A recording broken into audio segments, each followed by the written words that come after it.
आप मानते हो कि और लड़कियों को जिम करना चाहिए? बिल्कुल करना चाहिए, लड़कियों को करना चाहिए, बुजुर्गों को भी करना चाहिए। घना नहीं तो 1 घंटा अपने लिए काटो, शुरू में आधा घंटा काटो, फिर 1 घंटा काटो, फिर 1.5 घंटा, धीरे धीरे काटो। अब ये नहीं कि भाई मैं बोलूंगी नहीं तुम दौड़ की सीढ़ियां पर चढ़ जाओ, नहीं चढ़ा जाएगा बेटा। तो धीरे धीरे करोगा तो होएगा। लड़कियों की बॉडी और लड़कों की बॉडी थोड़े से अलग होता है, और लेडीज में मसल कम होती है, जेंट्स में ज्यादा। इस वजह से जिम ज्यादा भी करना चाहिए। हाँ, तो इसलिए क्यों मसल कम होती है ना लेडीज में। आज जब आप सुबह सुबह उठते हो, सुबह में पहला विचार क्या रहता है दिमाग में? पहले विचार ये रहता है कि थोड़ा जल्दी जल्दी काम करो और जिम में भागो।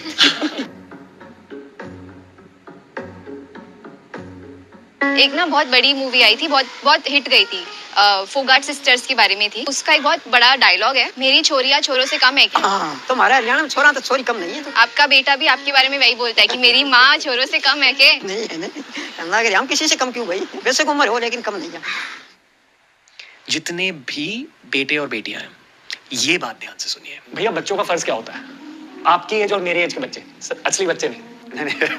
देखिए, माँ बाप ने जैसे आपका ख्याल रखा है, एक एज आने के बाद उनका एक्सपेक्टेशन तो रहेगा, पर आपका फर्ज है कि आप उनकी उम्र हो रही है तो वो भी बच्चे होते जाते हैं, तो आपको उनके लिए थोड़ा बहुत सोचना चाहिए कि वो अकेले पढ़ रहे हैं। नहीं है किसी भी माँ बाप के फ्रेंड सर्कल की माएँ घूम रही है किटी पार्टी में, वो बहुत अलग कल्चर है, तो उसमें भी वो घर आएंगे तो अकेलापन महसूस करते हैं। आप उनके साथ बैठेंगे। अब जब मैं मेरी मम्मी के साथ बैठता हूँ तो मैं इनको हंसाने की कोशिश करता हूँ, हंसते नहीं तो मुझे सीरियस मतलब अलग सा लगता है। ये हंसते हैं तो मुझे अच्छा लगता है कि देखो अब मेरा दिन मतलब अच्छा जाएगा। पहले तो था कि बुढ़ापा, अब इनको कोई बूढ़ा कह नहीं सकता है क्योंकि ये खुद भी नहीं मानते हैं। आर्थराइटिस ने मुझे मतलब ये समझाया कि आप मेरी मम्मी, मैं कितना प्यार करता हूँ इनसे, तो एक आपको पता चलता है जब आपके ऊपर प्रेशर पड़ता है, आपको एक समय आता है ना, तब मैं समझ गया कि मैं मेरी मम्मी से बहुत प्यार करता हूँ। और इस बात का अंदाजा धरती पे कोई नहीं लगा सकता, मेरी मम्मी भी नहीं, उनको भी नहीं अंदाजा है कि मैं उनसे कितना प्यार करता हूँ, क्या कर सकता हूँ। इस सेक्शन के अंत में मैं ये कहना चाहूंगा कि आप बहुत अच्छे बेटे हो। चिराग लेके तो कोई पावे से बैठा है। जो ये कर रहे हैं ना आपके लिए, कोई नहीं कर, बहुत कम लोग करते हैं।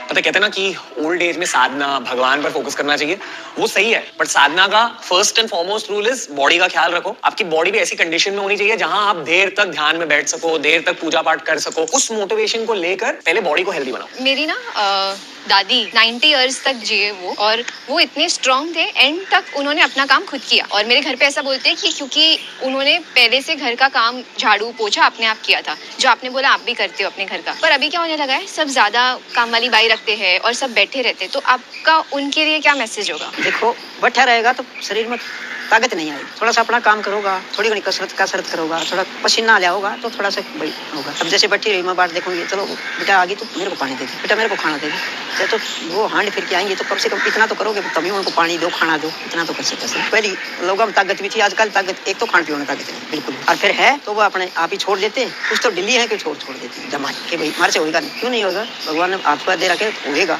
लेकिन वो सब छोड़ देते थे। पहले शायद इसी की वजह से लोगों की तंदुरुस्ती होती थी, पहले खान पीने भी था और तंदुरुस्ती होती थी, हाँ। कसरत बनी रहती थी। अब जिम में आते लड़का लड़की तो वो बोलता है आंटी आपको देखिए हमारे को जोश आता है कि हम सोचा रोज आंटी आती है तो हम क्यों नहीं जा सकते। हाँ। मैं कई बार सत्संग से आती हूँ, कई बार 12-1 बज जाते हैं, फिर भी सुबह उठ के जाता हूँ। क्या बात कर, कितने बजे जाते हो आप सुबह? जैसे जल्दी उठती हूँ, हाँ। हमारे आता है 3:30 बजे पानी, 3:15 बजे पानी, आप 3 बजे उठते हो? 3:15 बजे उठ के पानी भर के ना फिर को बास हो जाती है, फिर 6 बजे उठ के ना और फिर फटाफट काम करे, झाड़ू पोछा सब करे, बेटा चले जाता, मैं उसके पीछे पीछे मत। तो 8-9 बजे टाइप आप जिम जाते हो? 9 बजे तो पहुंच ही जाती हूँ, 9 बजे। अरे वाह, लोग तो 9 बजे उठते हैं हमारी बेटी खुद उठती है भाई, इसको क्या करता है। और आप 9 बजे जिम पहुंच जाते हो? वाह, बहुत बहुत 12 बजे तक आ जाते हैं। I feel like going and telling my mom about this today, and I hope you feel like going and inspiring your mom to begin strength training, the most important human activity considering the modern lifestyle. मतलब मैं जितने भी mummy papa ये वाला episode देख रहे हैं उन्हें ये कहना चाहूंगा कि यार खुद के लिए भी करो और फैमिली के लिए भी करो ना, पूरा परिवार के लिए भी करो, अपने लिए भी करो।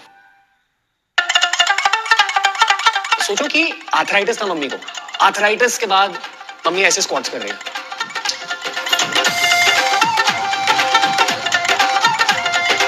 पैर भी टूट जाए तो जो हो रहा है वो करने भी हम चले जाएं। मेरे को मेकिंग बहुत अच्छा लगा मेरे थैंक यू कि आप बॉम्बे आ गए।